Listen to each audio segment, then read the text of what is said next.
Ayo, good people, this is your boy one and only PROF underscore KT. This is your boy one and only Prof KT. As you can see by the title, that's what I'm going to talk about today. I hope you enjoyed the video. Stay tuned and don't forget to like, comment, share, and subscribe and hit the notification bell for next time I drop. In today's video, I'm going to talk about what are good methods of validation market demands. Understanding market validation. Before investing time and resources into a business idea, entrepreneurs must ensure there is genuine market demand. Market validation is the process of confirming that people are not only interested in your product or services but are also willing to pay for it. It bridges the gap between idea and execution by replacing assumption with real-world data. Without validation, even the most innovative ideas can fail due to lack of customer interest or poor timing. The goal is simple: to gather evidence that your solution solves a meaningful problem for a specific audience. Effective market validation starts with identifying a target audience and understanding their pain point. This clarity allows entrepreneurs to craft a value proposition that resonates. Validation doesn't require a perfect product. It often begins with simple excitement designed to test key assumptions. When done properly, it minimizes risk and increases the chances of success once the business launches. Conducting customers interview and surveys. One of the most direct and insightful ways to validate demand is through customer interview and surveys. Talking to potential customers help uncover how they perceive the problem you've trying to solve, how they currently deal with it, and whether they see your solution as valuable. Unlike guesswork, this conversation real emotional drives and unmet needs that can shape your offering. Surveys are useful for collecting data at scale. They can measure interest levels, price sensitivity, and purchasing intent. Tools like Google Forms, Typeform, or SurveyMonkey make it easier to reach hundreds of respondents. However, quality matters more than quantity. Target the right audience rather than random participants. Ask open-ended questions that invite detailed answers such as: what challenges do you face when describe the problem? How are you currently solving this? How would you pay for a better solutions and why? The goal isn't to get compliments, is to get clarity.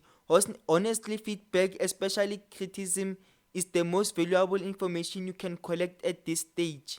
Building and testing a minimum viable product. An MVP is a simplified version of your product designed to test core assumptions about market demand. Instead of building a full-featured solution, you create just enough to demonstrate value and see if people are willing to use or buy it. This approach saves time and money while delivering real-world data. For example, a startup building a new app might first launch a simple prototype with one or two main features. The response, downloads, engagement, feedbacks, and retention will reveal whether users truly want it. Similar, a product-based business could test interest throughout a small production run or even mock-up images before manufacturing. The feedback from early adopters helped refine the product and confirm whether it met market needs. The MVP process turns abstract ideas into measurable actions. Each interaction should be guided by what customers say and do, not what you assume they want. Using landing pages and pre-sales campaigns. Landing pages and pre-sales campaigns are excellent method to gauge real buying intent.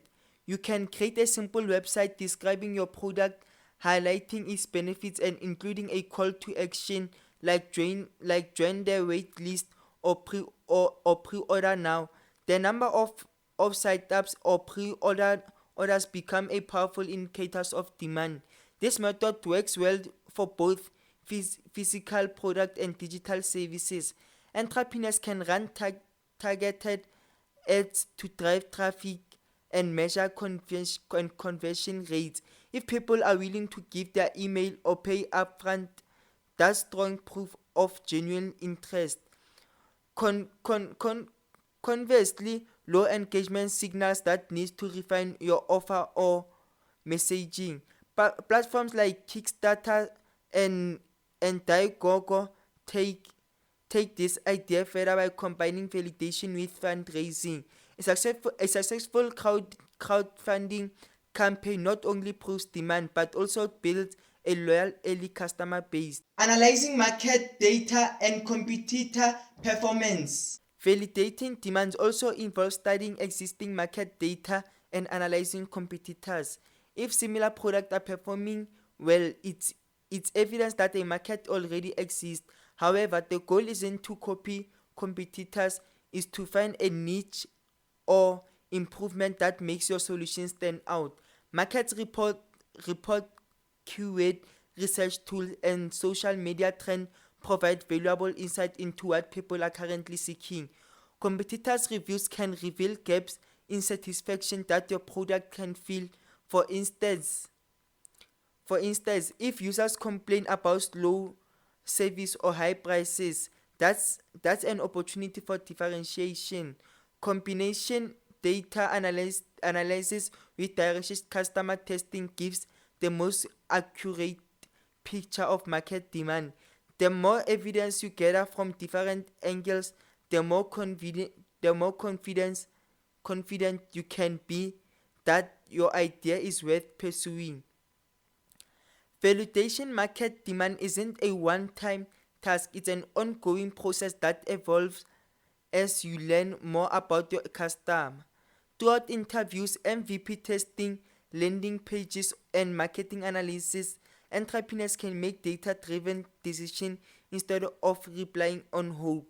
In today's competitive landscape, those who validate early and adapt quickly are the ones most likely to succeed. I hope you enjoyed the video here, and if you made it this far, don't forget to like, comment, share, and subscribe, and hit the notification bell for next time I drop.